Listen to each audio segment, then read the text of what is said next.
Wise news, খবরের সত্যাসত্য 24 ঘন্টা। টানা 25 বছরের সাম্রাজ্য হাতছাড়া হয়েছে। বহরমপুর লোকসভা কেন্দ্রে পরাজিত হয়েছে প্রদেশ কংগ্রেস সভাপতি অধীর রঞ্জন চৌধুরী। অধীরের গড় বহরমপুর দখল করেছেন প্রাক্তন কিংবদন্তি ক্রিকেটার ইউসুফ পাঠান।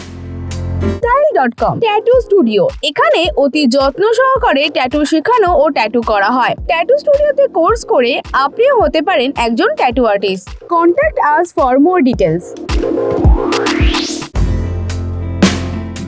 আর তারপর থেকে রাজনীতির অন্দরে কান পাততে শোনা যাচ্ছে নানান কথা। তবে কি এবার রাজনীতি ছেড়ে সন্ন্যাস নিতে চলেছেন অধীর? অবশেষে মুখ খুললেন তিনি। আজ শুক্রবার সংবাদ মাধ্যমকে তিনি বলেন, মল্লিকার্জুন খাগড়ে আমায় ফোন করেছিলেন, কাল দিল্লি যাচ্ছি কংগ্রেস ওয়ার্কিং কমিটিতে যোগ দিতে। ওখানেই শেষ নয়, আরো অনেক জায়গায় যোগ দিতে হবে। দিল্লিতে অনেক গুজব ছড়াচ্ছে আমি নাকি পার্টি এবং দায়িত্ব থেকে পালিয়ে যাচ্ছি, অথচ আমার সঙ্গে পার্টির নেতাদের নিত্য যোগাযোগ রয়েছে।